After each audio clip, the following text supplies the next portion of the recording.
that's a song that I just go to when I just need something, and it has everything in it.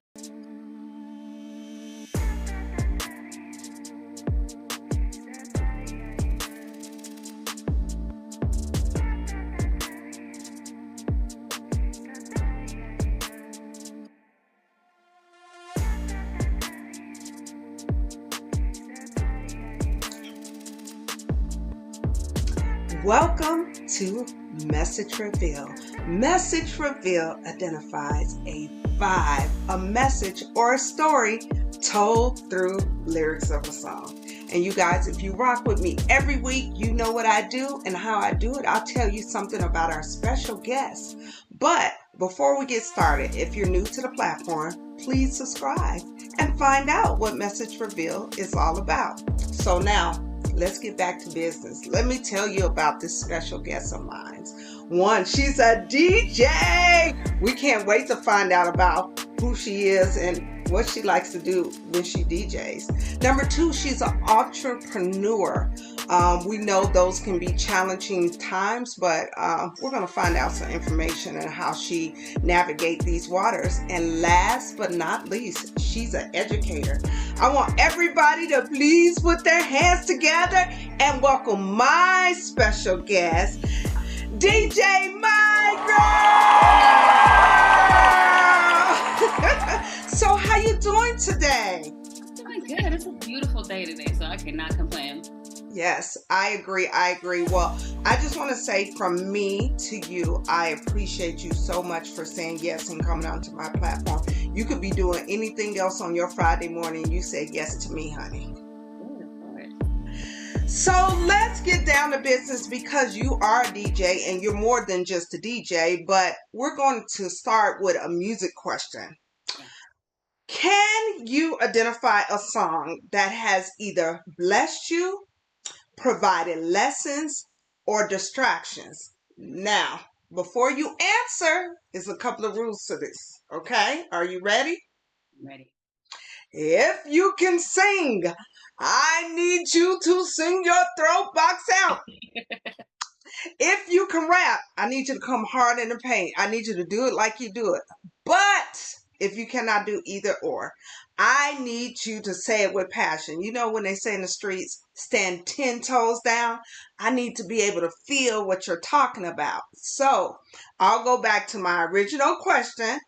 I would like for you to identify a song that provides either lessons, distractions, or blessings. There's so many.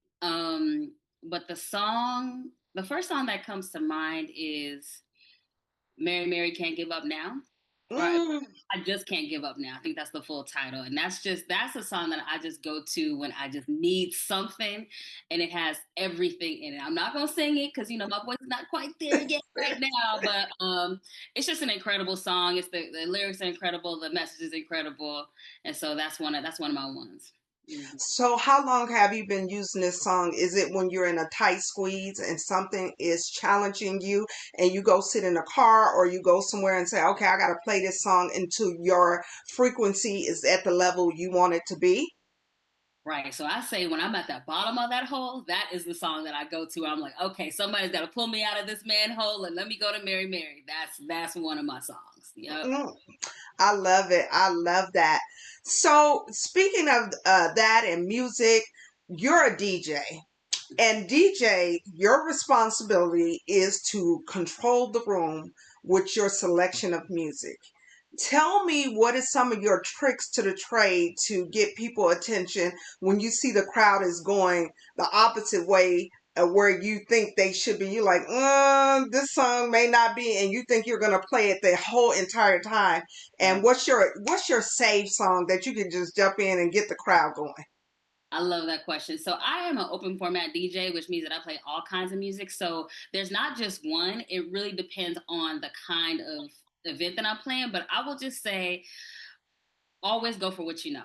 Right. So there's those songs like, let's just say, Cool and the Gay Celebration or Earth, Wind and Fire September, those kinds of songs. I Just Want to Rock, those kinds of songs that are just going to get people moving and grooving. And it's just the songs that many people like, if not everybody likes, those are the songs that I go to. If the dance floor is kind of weird, or they're not really feeling what I'm playing, I always go for what I know, and that usually works. Yep. Well, I mean, that's why you're the professional. You definitely have to go for what you know. And speaking of that, I want you to give me the impetus for you to become a DJ. Now, I know you're an educator, and we're going to talk about that a little bit more, yes.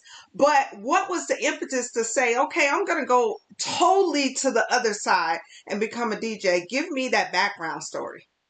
It's so funny. I was just telling somebody, I was at an event yesterday. I was just telling somebody, I said, DJing is something that I just started and never stopped.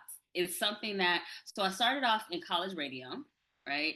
And so I've always been a music lover, period, point blank. And I started out in college radio, and people would start asking me, we'd have this little janky equipment at the station. They're like, hey, can you DJ my party? Can you? And I'm like, okay, not knowing what I was doing at all. It was a whole mess. But um that's kind of where I started. It was really starting out in radio, and then kind of doing little gigs, and then I moved to Northern California, and I had a friend who was a DJ, and she got me into it, and she was like, oh, you should start DJing. And I was like, okay. And it was just one of those things where I started off real small. I didn't really have equipment. It was like a very, very basic situation. And then slowly but surely, I just got, it was so funny because, I was just so broke at the time that it was just like, I would literally, every paycheck, I was like, okay, I'll get one speaker, and then I'll get the next speaker. And my first set of turntables, I bought on layaway, actually. Like, literally, the guy at the record store, he owned the record store. He was super cool. And he just let me pay on it every week for a few weeks until I bought my turntables. That's really how I did it. And slowly but surely, then I had my own equipment, and then I started getting residencies, and people started asking me to play. And so, like, that's really what it was. And I started off playing for my friends, like one of my good friends. I played for her wedding. I did not know what I was doing at the time, but she bet on me, and I was like, all right, I'll do it.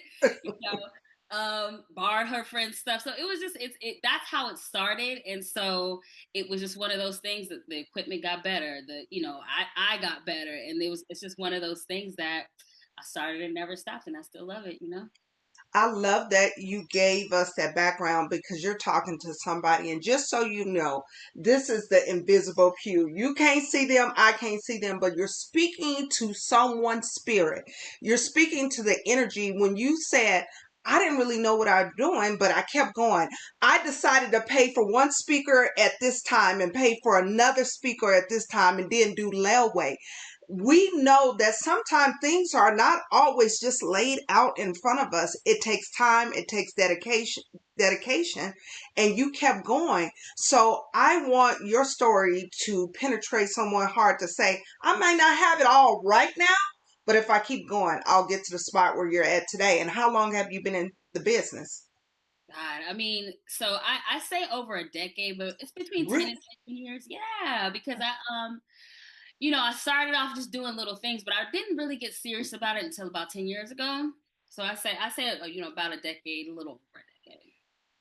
So I notice that you are an equal opportunity young lady. And when I say that, you play weddings, you do festivals, you do get, is it anything you don't do or you have not done and you want to do later?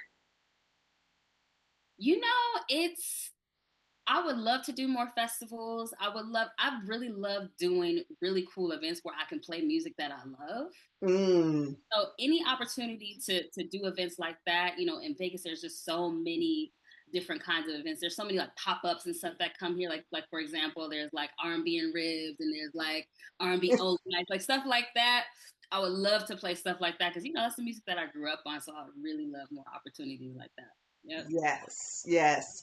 So let's go back down to music. Yeah. Music truly has turned me all the way out in such an amazing way. Like music is my therapist, it's my counselor. It hyped me up, it can mellow me out, all those things. And I'm pretty sure you can relate being a DJ or just loving music, period, that music has all those attributes. I say all that to say I want you to go with me down memory lane And I would like for you to identify the first piece of music that you purchased all on your own, whether you made money from like babysitting or Christmas, and you made up, nobody told you what to get. You're like, this is what I'm getting. Can you tell me? And you're smiling. So I know it's a good Yeah. story. Love that question because so much of my music, everybody in my family is a music lover. So, most of my music I got at the time as a kid was coming from my mom or coming from my sister. My mom, she would play all her OJs and Marvin Gaye and Mays and even like Fleetwood Mac and Bruce Springsteen. And my sister would be playing all this West Coast hip hop, DJ Quick, Second and Nut, all that. So for me, it was like, you had to kind of get music secondhand or on the radio.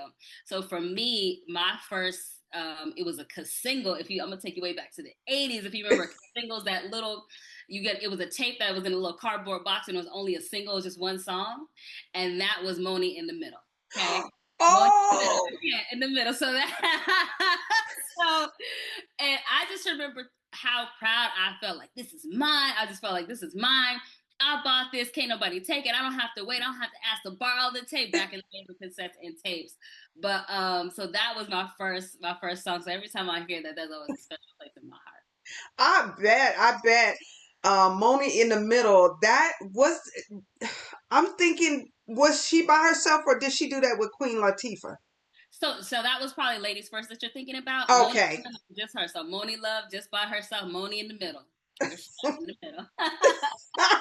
I love that. And that's funny. And you can correct me if I'm wrong. I just recently found out, maybe 10 years ago, that she was from overseas, London, England. Babe, I was like, I saw an interview with her one time, and I was like, is she British? And I looked it up. I didn't know either.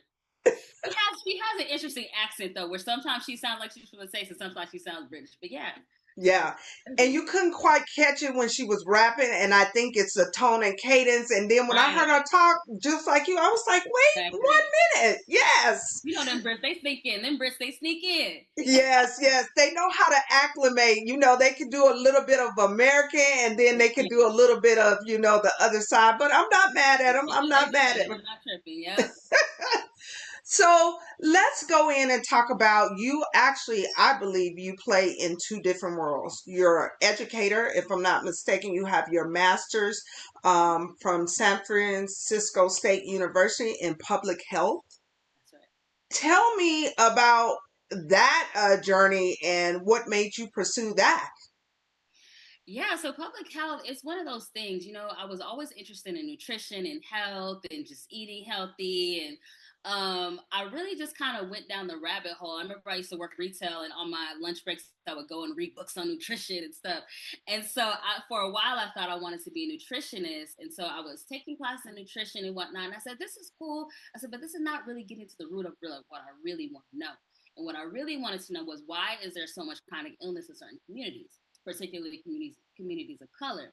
And really, that's when I discovered public health. I just went down the rabbit hole, just looking, and I was like, oh, this is talking about what's behind the things that people eat. It's not just what people eat and how they exercise. It's also the communities that they live in, what resources they have, so many things, right? And I always say that public health is everywhere, right? It's not just, a lot of people know. It's so funny because I used to say I was in public health before, and everybody asked me, like, are you a nurse? And I'm like, nope, not a nurse. It's the pandemic, right? Now everybody knows what public health is. It can be infectious disease, it can be chronic disease, all these things. So it really just was one of those things that, again, this is kind of my life too. Like I sometimes I feel like I have a Forrest Gump kind of a life where I just kind of into things, and I just keep going with it. But public health really has allowed me to understand kind of how the world works and why societies are healthy or where they're unhealthy. And Mm. so, yeah, I've just been on that path ever since, and I still love it. So that's kind of the other side of my life. Yep. So, what have you noticed? Give me two key factors that determines a unhealthy and two key factors that determine a successful community in public health from Mhm. your perspective. So even the thing you just said, what determines whether someone's healthy or not? There's something called the social determinants of health. Do you know what that is? Okay, go No, ahead. what I would think it has to do with how you maneuver in your community. Yeah, something like that. So basically, there's the biological determinants of health, which is like genetics or, things that, have to do with your biology, right? Something that's passed down to you, whatever. But the social determinants of health is it's everything that's around you. And it's everything that you know. So it depends on, so, okay, so do you have liquor stores on every corner or do you have a Whole Foods? Right? Do you have parks that you can exercise at and enjoy some nature, or is there violence in your community, right? So these are the kinds of things. So it's how much you make, the kind of jobs that you're able to get, education. So it's a lot of things. So really, like the same things that make communities healthy, or can be the same things that can make communities unhealthy. Depending on what resources you have, and government programs, community programs, things of that nature that really determine you know access and how Mhm. much access you have to the things that are going to make you happier. So that reminds me, or it puts me in a mindset of, we'll go on a basic level, food deserts. You have place where they can't access adequate fresh food, and they may have a convenience store on every corner, but do they sell fresh foods? Do they have a variety of fresh foods? Where you can go on the other end where they have multiple convenience stores, but in one section they do have options for fresh food. So if I'm giving my perspective, is kind of that on a nutshell, but on a higher level, correct? Yep. So that's exactly what you're talking about. So food justice is a part of it, right? Is a part of it too. Access to healthy food is a determinant of health. So that's a great example. Yep. So, what was the impetus? I know you said, yeah, you wanted to find out more about public health, but what made you want to say, okay, I'm going to teach about it? And if I'm not mistaken, you're a certified holistic uh, health, correct? You have a That's certificate. right. That's And right. and to me, when you go holistic, that's another step above the notch. You really want to see the natural way of doing it. It's not always, oh, what they offer here. What made you go? Of course, you say you like to deep dive. What made you deep dive and say, I'm going to go the holistic route? I love that question. So, my life, in case you haven't noticed, is full of dichotomies where I'm doing one thing over here and another thing over here. I don't really see, I don't really see it has to be one or the other. Once I started going down that public health route, I also saw that there was a holistic health program. So it was all in the same department. Actually, it used to be housed under the same umbrella. And so I would interact a lot with the holistic health professors, and I, just ask questions. I'm like, looks really interesting too. And I made it so that I was able to simultaneously get my master's in public health and get certified in holistic health. So I was doing them side by side. Oh, wow. I was, and I think to this day, I think I might still be the only student at San Francisco's, or the master student at San Francisco who's done that. Wow. But to me, it only made sense because, and lo and behold, these are still the classes I teach. I teach holistic health, and I also teach public health, and you get a little bit of both in each one because to me, it's not one or the other. I think sometimes when you're on maybe the Western medicine side, you see holistic health as, oh, not real medicine, it's not certified, it's not FDA approved, whatever, right? The thing. But then sometimes on the holistic side, sometimes Western medicine is dismissed, like, oh, it has to be natural, it has to be all holistic. I'm like, nah, wait a minute, y'all. I believe in integrative medicine where it's both, right? If you break your leg, don't give me no herbs. If my leg is broken, I don't want no herbs on my leg, okay? Don't put herbs, don't put tussin, none of that, right? I want a surgeon, right? And the same thing is, if I'm sick, I don't automatically have to have medication. I could also use herbs. I've had holistic or integrative doctors where they either prescribe me herbs or Western medicine, which is what I love. And so that's really what the way that I teach is that it's important to look at the things that makes society healthy or unhealthy, as I just explained with the social determinants of health. But it's also important to look at, okay, what can we do as individuals to promote our own health before we go there, before we go to the Western route, or before we go all the way to the deep end. What can we do as individuals and on a community level? So to me, it really is all integrative, and that is the way that I in our society. That to me is just it just makes sense. I like that. That's a good perspective. if I may say, I just believe holistic starts with you, because you get to pick and choose. And I say, I'll use me as an example. I get to pick and choose what works. For example, it's been time I had something I wasn't quite sure. I went and got an assessment at the doctor. They told me what it was. I said thank you, went home and did my own little concoction, and it was taken care of. And I do agree with you. If you break a bone, it needs to be put back in place.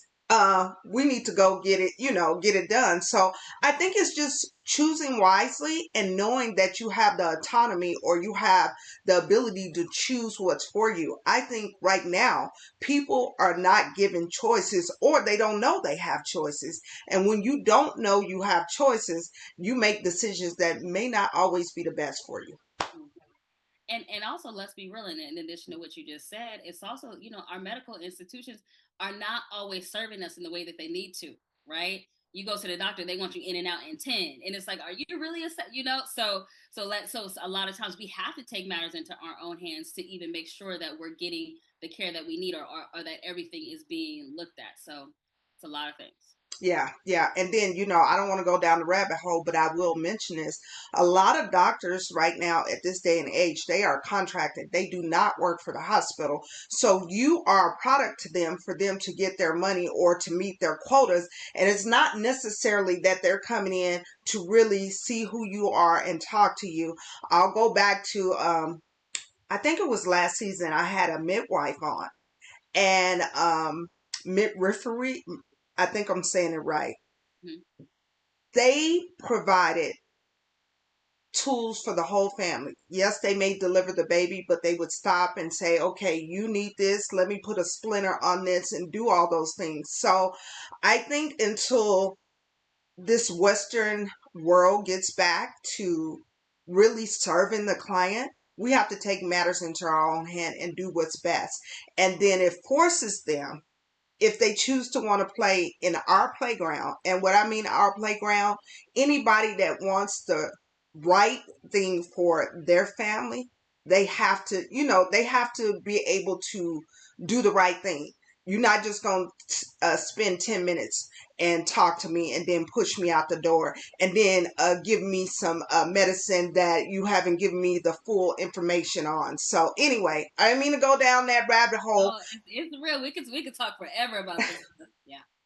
But let's just talk about music again. And I have to, this is one of my favorite questions I always ask on my podcast. Can you identify a song that you sang song the majority of your life, and then one day you was like, wait 1 minute, I've been singing that song all this time, and now at this very moment I realize what this song is about? I feel like that's a lot of songs for me. I'm real good for a misheard lyric and just make up my own. Um, I would say the Pointer Sisters. I'm so excited. Right. So on the surface level, I'm so excited and I just can't hide it. But when you really think about the way that they're excited, it's not a regular kind of excitement, right? Am I on your mind right now? Oh, see, you just taught me something. One day I was just listening, I'm just singing along, and I'm just like, and if you move real slow, I'll let it go. I'm so excited. I said, oh boy. Oh, oh, now when I get off, I'm going to listen to it. Yeah, go ahead and listen. Oh yeah, it's a lot of songs like that. I'm like, okay. Mm-hmm. Wow. Okay, now since you're a DJ, I'm going to put you on the spot. Can you give me another one that you identified that you're like, wait a minute?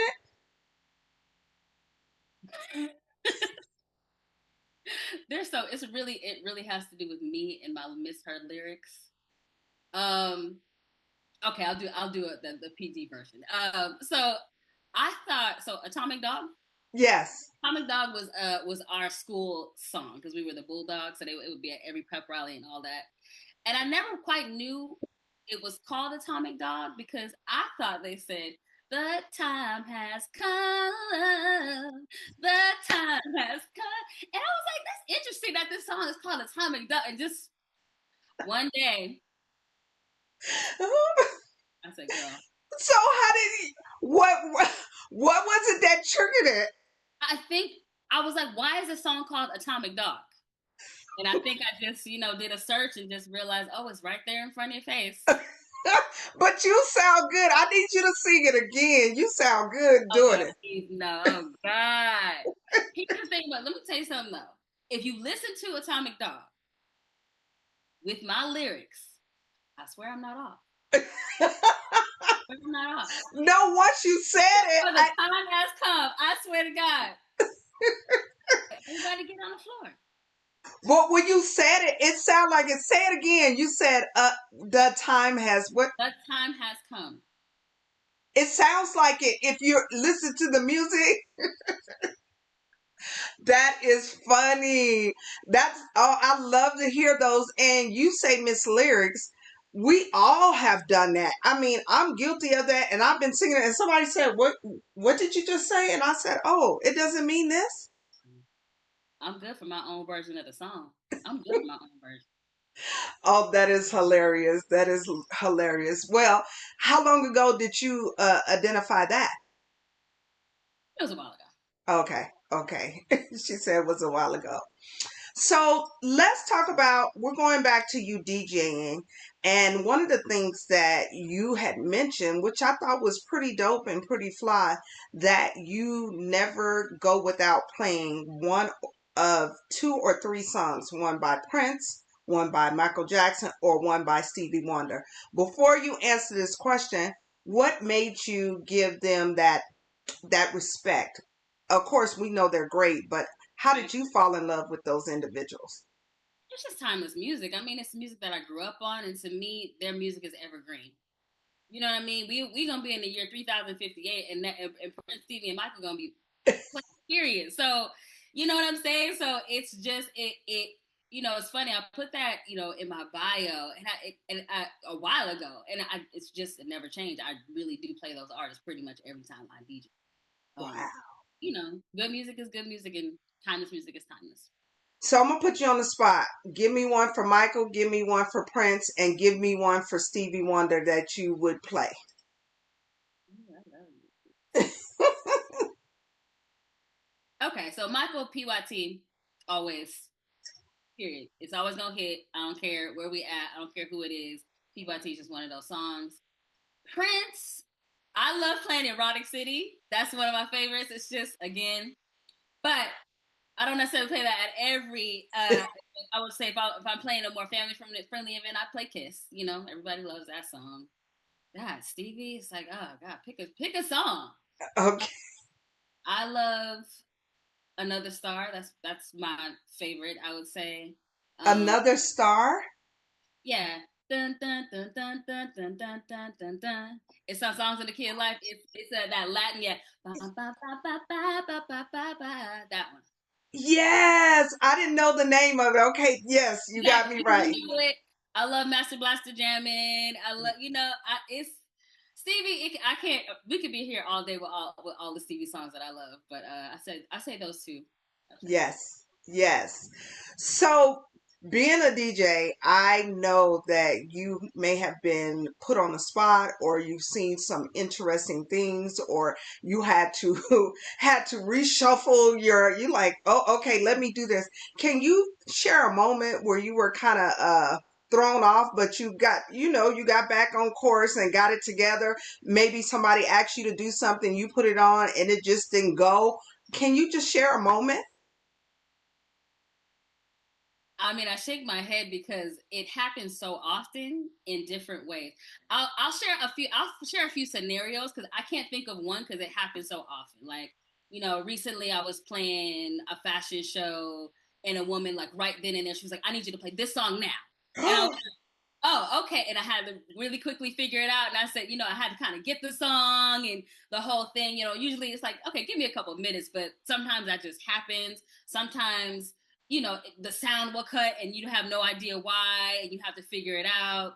Sometimes, and then sometimes the crowd is not really, feeling the song that you're playing. So you quickly have to pivot. Um, there's so many scenarios as to why that would happen, but this is what I know as a DJ. If in the great words of the great philosopher sugar free. If you stay ready, you ain't got to get ready. So, so really, I always am. I'm ready for anything, and Yeah. not necessarily that I'm because you can't always be prepared for everything. But I always expect the unexpected because you just never know what's going to happen, Yeah. right? Yeah, I could tell you stories for days. So in other words, you're teaching these new people that or individuals that want to become a DJ, your pivot game got to be on point.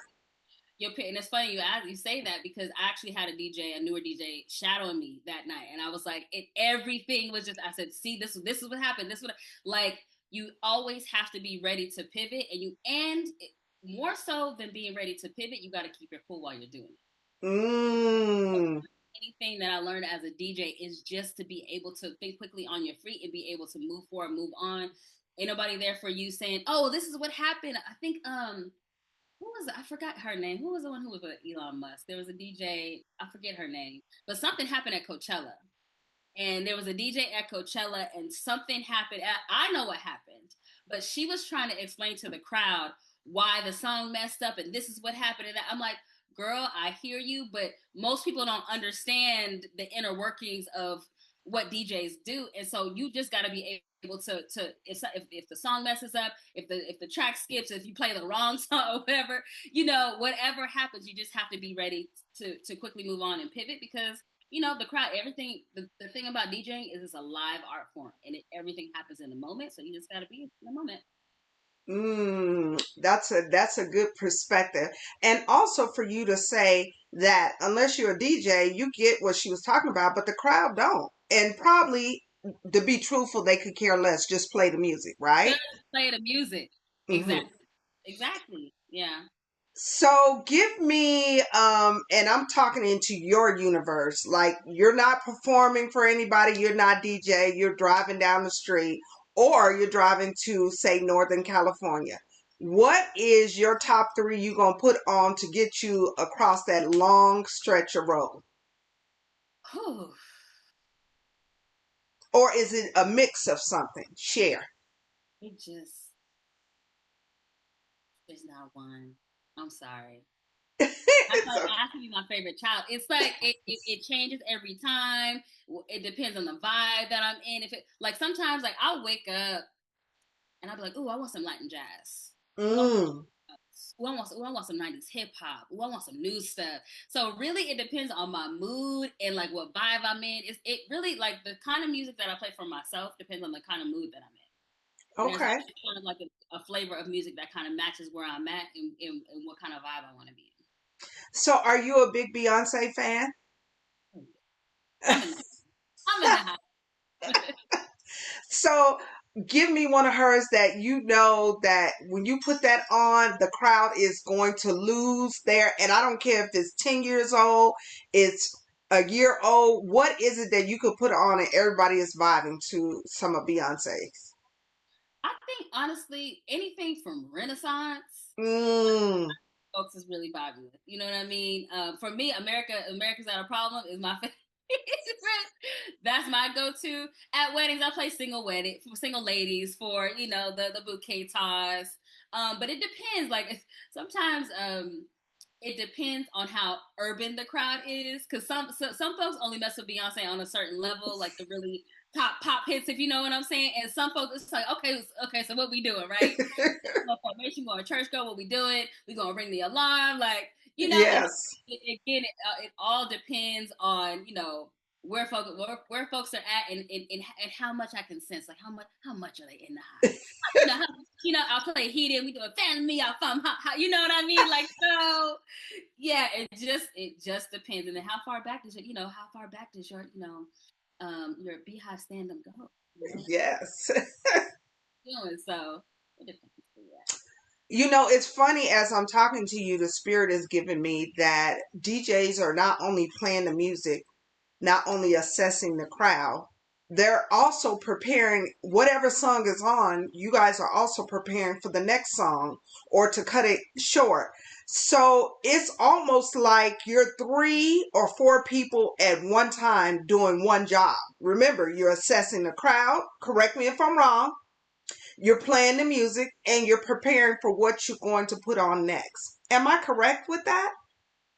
It is. I feel like playing a live DJ set, especially if it's one for a crowd that really wants to dance, it is the most that I use my brain in one set. Like you have to. You're not only playing the song that you're playing, you always are queuing up the next song, always, right? So that's just that is standard. But you're also reading the crowd, which means that you're seeing what folks are responding to, and it's also, you look at the crowd demographics. It's like, okay, is it a younger crowd? Is it an older crowd? Like, is it more Latin crowd? Is it a black crowd? Like, it really does matter. Yes.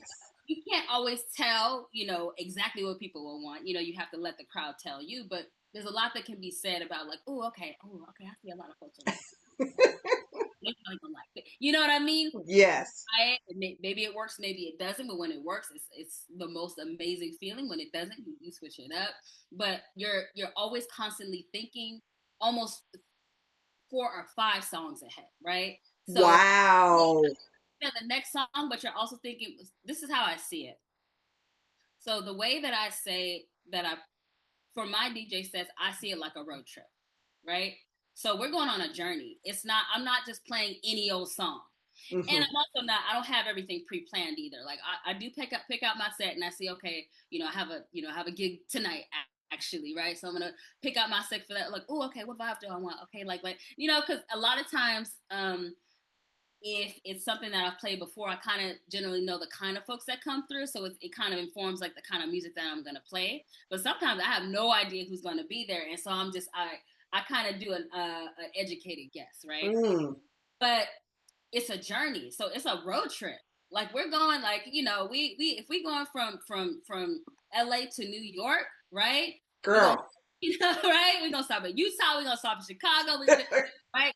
And sometimes I think when it comes to like, for example, requests, DJs get a bad rap because, sometimes like, I'm not taking requests, period. I don't care. Yes. Here's what happens with requests sometimes. You're on your road trip. You're going from LA to New York, right? Mm-hmm. I might ask your request. And they say, "Oh, can we stop by Chicago?" And you're like, stop by Chicago? Yeah, absolutely. We on our way. We're not gonna stop right now because it's gonna be in a few miles, but we'll stop by Chicago. That's a good request. Mm. People going from LA to New York, and somebody will say, "Can we go to Tanzania?" And you like, "Bruh, we going LA, New York. What makes you think that Tanzania is that ain't on the way, right?"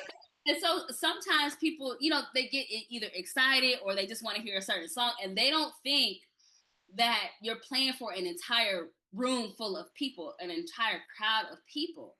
It's not just for them as individuals, right? Mm-hmm. And so sometimes you as a DJ, you have to know. And sometimes, like for example, for weddings, right? For weddings, I do play requests because it ain't about me; it's about their day, and it's about like. But if that song is way in Tanzania, I'm like, okay, we got to get to Tanzania. We got to stop by Tanzania. So that's gonna pivot you all the way. So then you have to think, all right, we're gonna take this detour. What songs are gonna allow me to take that detour to Tanzania and get us back on track to New York? Mm. Do as a DJ to like, and so literally the musical rolling, like I'm going back to my childhood all the way to what I heard yesterday, right? To be able to do that. And so that is where like the brain function really, the synapses are firing, you have to figure it out. But that for me, that's what makes it fun too. Well, you know what? I'm gonna give you a clap because I believe DJs everywhere is saying yes. That's what I'm talking about. I'm not just being rude. I already had a map together. And if you ever encounter a rude DJ, know that's what it is. That they are literally like we ain't got time to stop over here and here and here. We only got so much gas, right? So we're on this journey together, and I know where we going. I know. Mm-hmm. And it's okay if you got some input and you want to make some stuff. It's okay if you got some input. But if you're trying to take me way off track and you're not even really listening to what I'm doing, yeah. And sometimes people can be quite rude with requests and all that. So that's a whole nother podcast. But Well, it not only that, it keeps you still have to keep control. You're still the representative that is doing the thing. So I get it. And I never thought about it from that perspective where you're like, okay, you kind of taking me off of my roadmap. I'll help you. I'll play that. But okay, we got to get everybody back on the same, street, going the same way so we can have a good time. Exactly. So because of this, do you believe that this has blessed you to keep your mind functioning properly? Because they said when you're always challenged, it produces new neurons in your brain. When you're forced to kind of, oh, okay, I got to do this, I got to do that. It keeps your brain firing. Do you believe that DJing has done that for you? Of course, you told us the story about keeping everything going, but do you believe that this helps you keep active in your brain?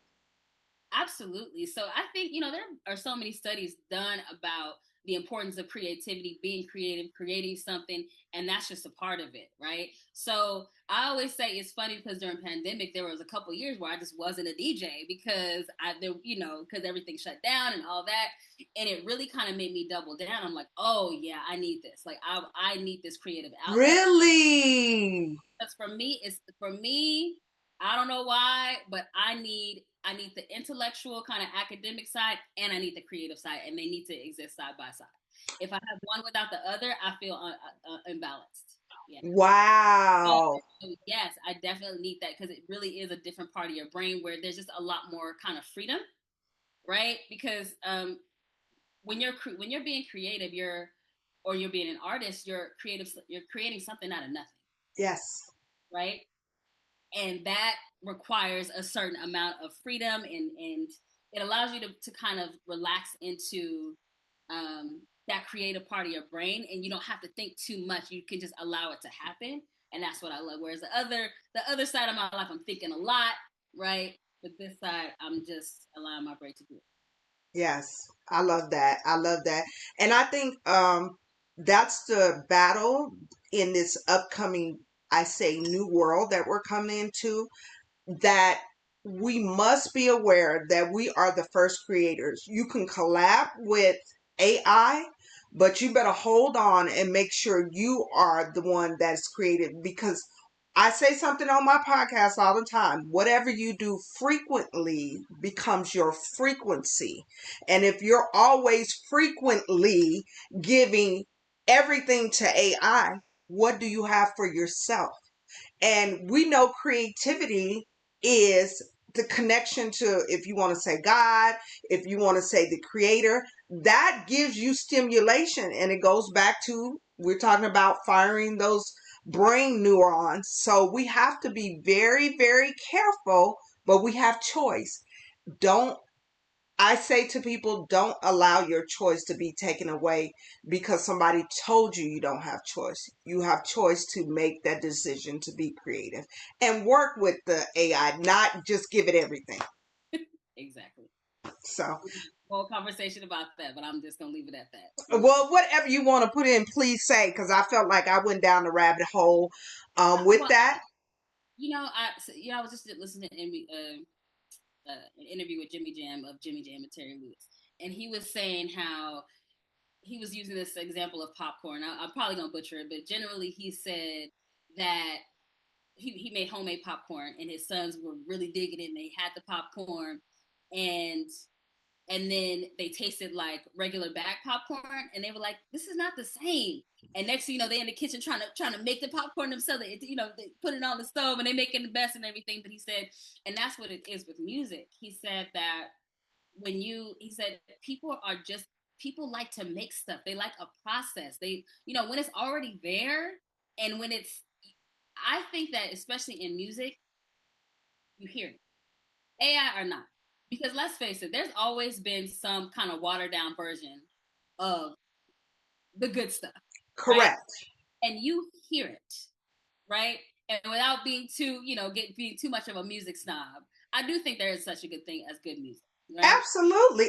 Absolutely. You know what I'm saying? And so I think that the more that we water it down, the more as we give it away, as you said, the more it's just gonna become the same. it's just gonna I think people go to live shows so they can have an experience. You can listen Yes. to the same songs in your bedroom. You can listen to the same songs in your car, and yet you go out to watch live music. You want to hear it coming out of the artist's mouth, right? And so I think that's just a part of the experience. And even as a DJ, we're playing recorded music, but we're still creating an experience, a live experience. And that's why people hire DJs. That's why people want a DJ, because the missing element of automating something is being able to be in the moment and be able to read that crowd, be able to be in that vibe and be able. It's an energetic exchange, and like you said, we're all we are is antenna. Musicians, DJs, we are conduits, we are antennas, and we're taking from what's up here, from the creator, God, whatever you call it, and we are transmitting it to the masses. That's what we're doing, and that's Yes. how I consider myself. I consider myself a curator of music, but I also consider myself a conduit. I'm just like Woo, talk I'm, that talk. I'm just here taking what exists, giving it a different context, mixing it up, putting it up in this gumbo, and sharing it with y'all. And if you like it, beautiful, right? And that's the Hmm. gift of it all. So to take that element out, you're missing something, and it's not gonna quite be the same. Now, Yeah. in the future, who knows? Maybe we'll all be holograms, but Well, I don't claim that. I listen, I say it's going to be two different worlds, yeah. and it will be the world that the ones that want to live natural and understand that it's an artificial world over here, and then we can go in do business in an artificial world, but we choose to live natural, and it is absolutely okay. I just think that we all need all the pieces so we can, because when you don't give the full picture, you don't make the full decision the right way for you. So I understand I need live, because when I'm going and I hear it, it does something to my body vibration, and it makes me go to another frequency. And I'm like, "Ooh, yes, I feel that." And then the next day I come home, I'm in a lighter mood. So at the end of the day, it's about choices, but we need to know what all the options are. Mm-hmm. Mm-hmm. Exactly. I love that. Yes. Yep. So I have two more questions before we get out of here, and let's talk about you mentioned a little bit at the very beginning, but my question is, we all have challenging moments. We all have moments where we're like, I don't know. I don't know how I'm gonna get myself together. And yes, you mentioned a song at the beginning, but do you have another song that when you're challenged, it can bring your spirit up and really, really talk to you and get you together? Whoa, there's so many. I got a whole mix of songs actually, but so other than Mary Mary, I would say again we're going back to the old OG Mariah. Uh, Mm. Make it happen, make it happen. You know that song? No. I swear to God, you can hear her belly grumbling. You can you can What? hear the holes in her shoes. It's like the lyrics are, if you believe in yourself enough and know what you want, you're gonna make it happen. It's all about just coming out the struggle, like it. And she has this breakdown. I once was lost, but now I'm found. I'm not gonna do it justice, but make it happen, Mariah Carey. That is one of my go-tos, because it's just I'm here, but I'm gonna make it happen. I'm gonna get out this struggle. I'm gonna make it happen. And then I would say probably Destiny's Child Survivor. Come on now. Come on. Yes. I love that. Yeah, that's a good one. I think that was like an anthem for years and years and years. I feel like commercials, everybody use that because all of us will have challenges, but do you get up and become a survivor? Like, I'm a survivor. And I love it's like I'm a survivor. I'm not gonna give up. I'm not gonna stop. I'm gonna work hard. It's not I'm gonna stop your mama. It ain't got nothing to do with anybody else. It's like, listen, I'm gonna make it, and that's what I love about that song. Because at the end of the day, it's about what you are doing. It's not about what nobody else is doing. Yes, and I'm glad that you gave us the lyrics to that song because it's very true. And lyrics are so important, as we talked about today, whether we mishear heard them or no. Again, that's all of us. But I love that. I love that. Um, Question: where are you from originally? And I know you talk about Santa Cruz, Northern California quite often. You went to San Francisco State, but where are you from originally? Originally from Southern California. I'm originally from Palmdale, California. If you know where that is. Yes. Hey. Wow. So, and it seems like you just transitioned to a Northern California girl. I never hear anything about Southern California. It's one of those things where that's where I'm from. I still have family there. I still have friends there, and I still visit and everything. But once I discovered the Bay Area, Northern California, Santa Cruz, I was like, like, you get to your place and you're like, this is me, right? Yes. So, Yes. but I do. But when people ask me like where I'm from, at this point, I'm like, I'm from all over California, but I claim it, right? But am from all over. I've really lived all over that state. It's kind of crazy. Well, shout out to California. That's my go-to next door state when I need to get by some real body of water. And Northern California, I absolutely love the energy. It's like a true melting pot. Not saying Southern California is, but it's like I don't know. I don't know how to explain it. It's just the vibe of everything. It's a vibe. It's a vibe because it's technically it's kind of the same mix of people, right? Demographically, it's probably similar to them. There may be more Latinos in Southern California, but I don't know. But it just hit different, right? Yeah. A little different in the Bay, and I think that just comes from the history of the Bay Area and the Panthers and the hippies and like that has trickled down to the general vibe of the place now. So Yeah. Yeah. Shout out to the what they say, yeah, Bay Area. area. That, Yes, yes. yeah, Well, yes. Well, before we get out of here, I do have one question, but before we do that, if my audience or anybody that's tapping in wants to get in touch with you and say, wait a minute, I like her style, I like what she talked about, I want to hire her, she knows what she's doing, can you please give us any social media platforms, or if you have anything coming up in the future you'd like to share, please do so. yeah. So you can always go to my website, djmaigirl.com. That's DJMAIGIRL.com. And my name is Maya, which is where my DJ name comes from, DJ Maya. And there's also my Instagram, so you can go to DJ My Girl on Instagram. I'm at That's My Girl, THATSMAIGIRL. That's My Girl. Same on Facebook. You want to find me on social media. And in terms of things I have coming up, so tonight I'm going to be playing at Fat Cat, which is in downtown Vegas. It's inside the Downtown Grand Hotel, and an event called The Shed. It's a really incredible event. It is a live jam session, and it's kind of like jazz, R&B, hip hop kind of speakeasy vibe. It's like so think like D'Angelo, Jill Scott, like Mm, it's really just super super vibey. And so any musician can come up, whether you're a singer or you play horns or whatever. You come up and you just kind of jam with the band. So they do that a lot. So the guy who puts it on, his name is Anu, and he's from Vegas, and he lived in New York for a long time, did it in New York, came back to Vegas and did it here. And so I'm their DJ for that. And so it's just so much fun. So it's live music, but you also so I'm opening and I do the in between music, which is really fun. Um, and then I'll be doing a New Year's Eve party in Santa Cruz, which will be fun at a wine bar called Canteen. That'll be a good time. I'll be at Audio Bar also on Tuesday, which is downtown in the Arts District as well. mm. Doing there. Um, Open tables there, and then coming up for 2026, so many events. All right, so there is a multimedia brand called Bite Sized, and they put on a bunch of fashion shows all around Vegas, and so I'm their resident DJ for that. So Wow.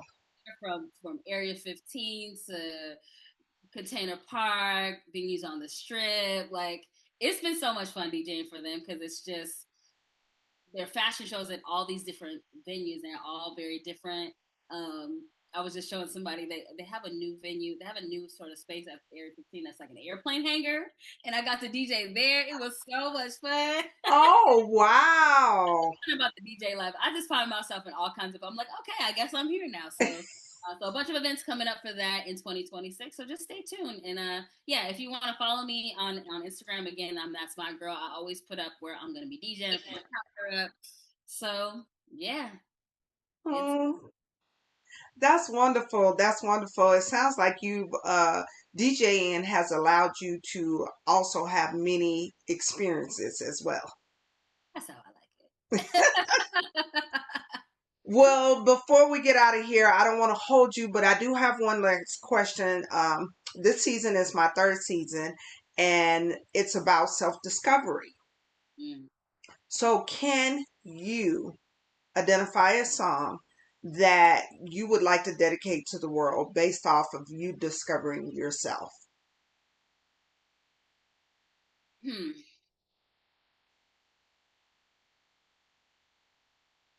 A song based on me discovering myself. That you would like to dedicate to the world?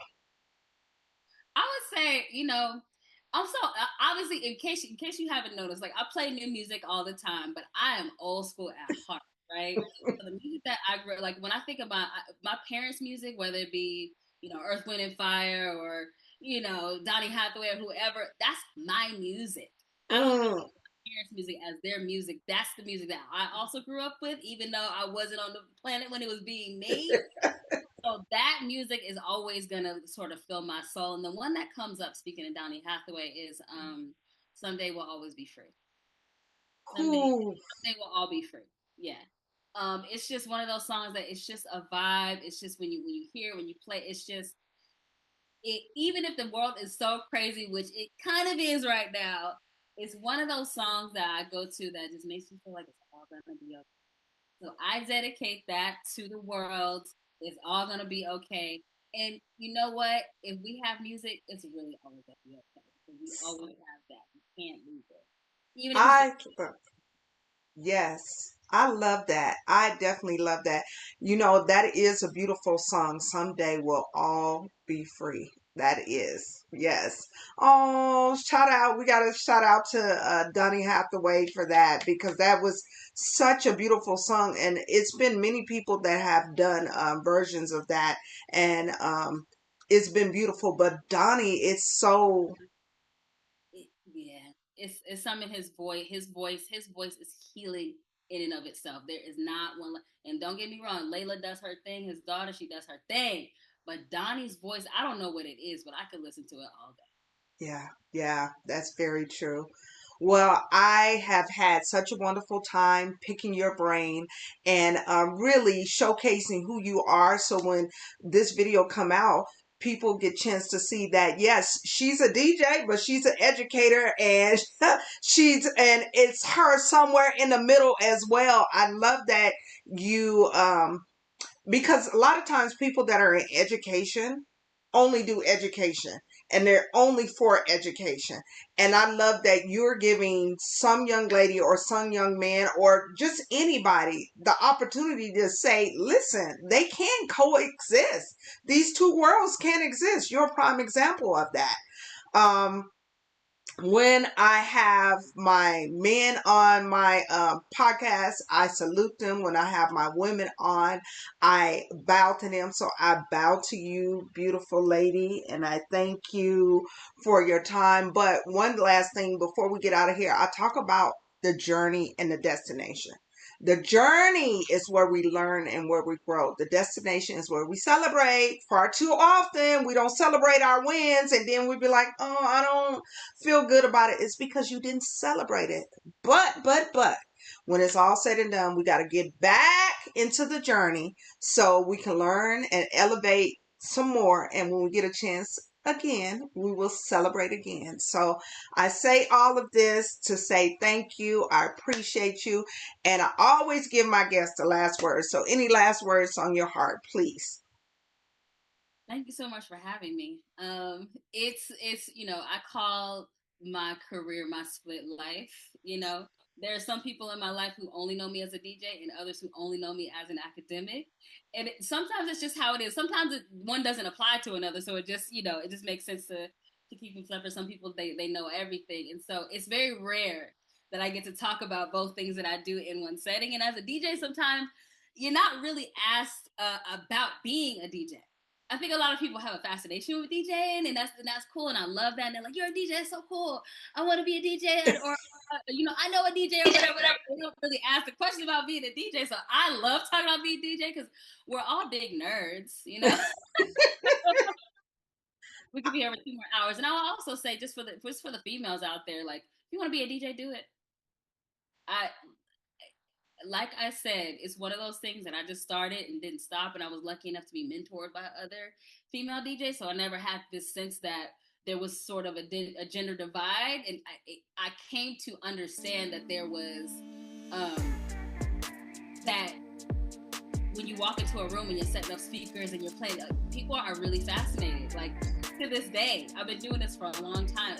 And people are still like, you're the DJ. And it's really not all the time, but it happens pretty often. And what that tells me is that, okay, like, because we out here, don't get me wrong, we are out here, but the more the merrier. So ladies, if you want to get out here and do it, just do it. You can, there's so many avenues to do it in. You can stream, you can do it live, you can have turntables, you can have a controller, you can just do it off your computer.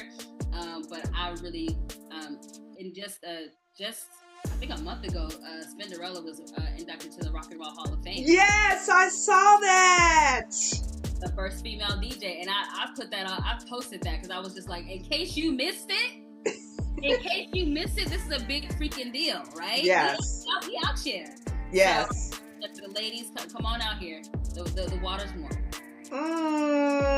This is a great way to segue out. You guys, please put your hands together and thank my special guest, DJ Mai Girl. And as I say to all my guests, I'll see you out here in these Las Vegas streets. Yeah.